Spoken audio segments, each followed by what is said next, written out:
Off the Hook, airing on offthehooksports.com, your home for real news, real opinions, and what really matters about Tennessee athletics. The Off the Hook podcast at offthehooksports.com or Facebook, YouTube, Twitter, or wherever you go for your favorite podcasts. Apple Podcasts, Spotify, Stitcher, Google Play, TuneIn, iHeart. Like, share, follow, subscribe. Off the Hook with Dave Hooker starts now.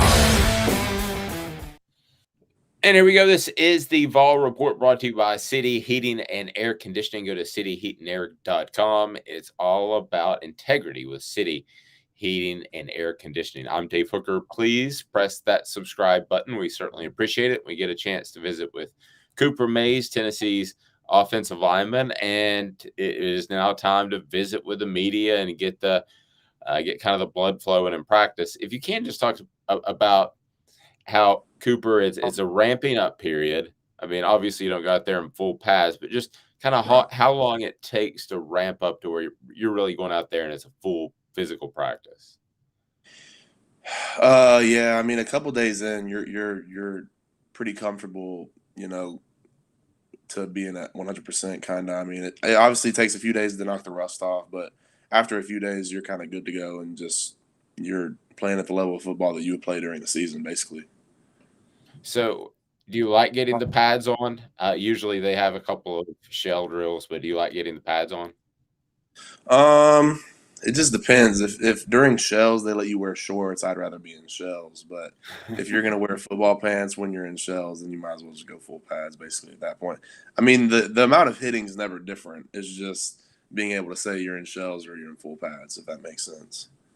Interesting. So I had this idea, and it may be stupid, so you can make fun of me. But instead of made men, Maze men, just however many guys you want to give a shout out to, especially on the offensive or defensive front, that you thought had a fantastic offseason. You've already mentioned a couple, but now that we're going into practice, who are some guys that you said, man, he brought his lunch pail every day? I would probably have to start with Jerome Carvin. I work out with Jerome, so that would probably have to be my first person. He's a guy that has a consistent energy every day. That he comes to work with the right mentality and works with with intention to every detail. Really, I would say Hendon Hooker is that type of guy. Elijah Simmons changed his body a lot. I don't live with the defense, so I can't give shout out to anybody on the defense because I don't live with any of them. But Elijah Simmons really changed his body a lot. I think I saw. Yeah, I mean, there's a lot of people that you can shout out. I don't really know. Jay Wright, Jabari Small, the whole running back group that I work out with is they work out really well. I don't know. It's hard to name everybody, but a lot of people have had really good summers.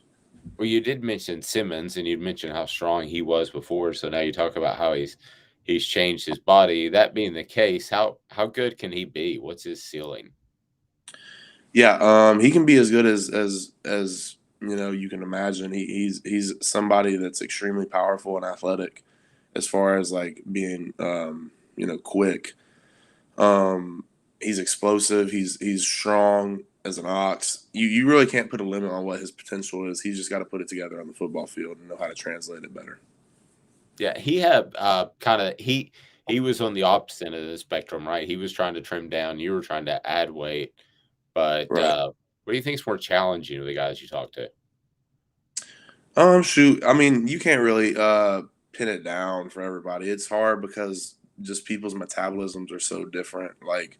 Even me and Cade, we're 2 years or a year and 11 months apart, from the same mom and dad, and he needs to lose weight and I need to gain weight. So you never really can put a number on it. It just depends on the person, I guess. What are some of the goals of this offensive line, Cooper, as you go into the season? What would you like to improve at, even without your brother there? It's a new group, but where would you like to be better? We would definitely like to be better in cutting down the amount of sacks that we gave up. Just cleaning up also our missed assignments in the run game. I think that would lead to a lot more efficient runs. And then, I think just knowing better football, just being smarter about football all around as a group. I think those are three things that we kind of need to work on. But the first step in everything is just cutting down the amount of total sacks. Yeah. So as far as just keeping Hendon upright, Right. how important is that? Because obviously you got some playmakers on the outside. Yeah, no doubt. It's really everything. I mean, as the offensive line, you take pride in protecting your ball carriers, either if that's the running back, the quarterback, the tight end, wide receiver, whatever. So if you got a quarterback back there that's getting sacked a lot, that's not good, and you don't want him on the ground at all.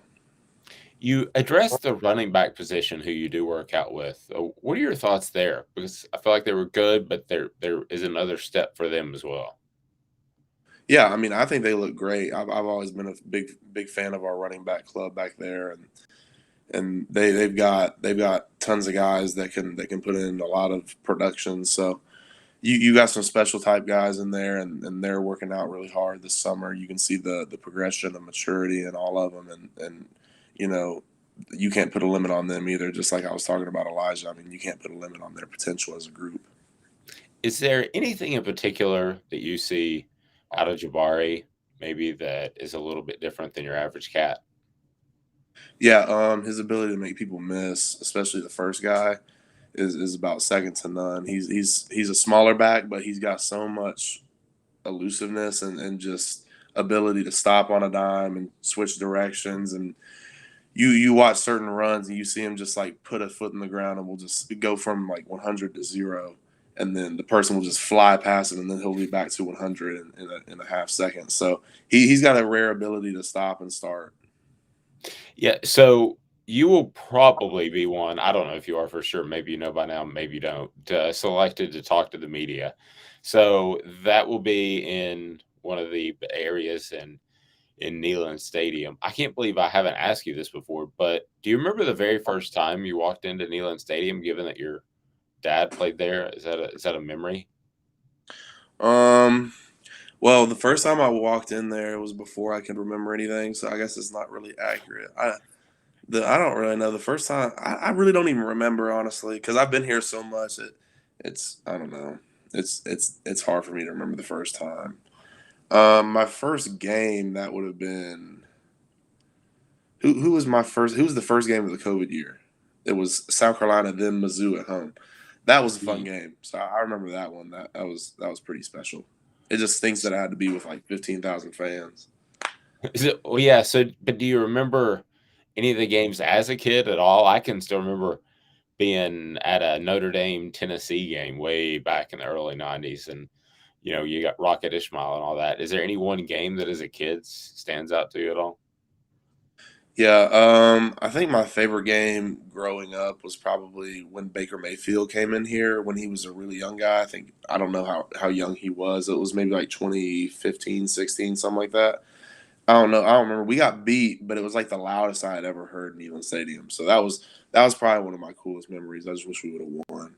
But other than that, it was pretty cool for Yeah, sure. there's probably a lot of lessons to learn from Baker Mayfield, but I'll just kind of let that lie. with, with other guys that you've been around, when it crosses that line of being confident to Right. cocky, you just have to kind of check Right. somebody and say, "Hey, now." Uh, I mean, I don't know. It just depends on the type of person you are. I mean, I don't know. I mean, I'm pretty unbothered in life in general, like especially by people that I'm not very fond of. So I don't know. I mean, if you want them to stop, you can talk to them, but I kind of just let people be. If you want to do that, you want to do it. Last thing I wanted to ask you, do you have, and I'm not going to ask for the individual players or teams, but I could probably guess a couple. But are there individual players or teams that you kind of circle in the schedule and you say, man, he kind of bettered me last year, got the best of me. I would like a little bit of revenge. Is that something you look at for the whole season? Yeah, I mean, honestly, you can put down any team that beat us that we're playing again this year. I mean, I think we've got unfinished business, especially the teams that we played earlier in the year, like Pitt and Florida. I mean, those are two teams that I feel like we got so much better as the season went that I feel like if we would have played them again, it would have been a different story. So we'll have to see how it goes this year. Yeah. So do you identify certain players that maybe played well against you that are back this year? Um, no, I'm not really sure. I'm just really excited to have a year where I'm healthy and feeling confident on my feet again, really. So whoever I play again next, I feel like I'll have a better game against them than I did last year. Good stuff. The Vol Report with Cooper Mays brought to you by City Heating and Air Conditioning. Go to cityheatandair.com. This has been a presentation of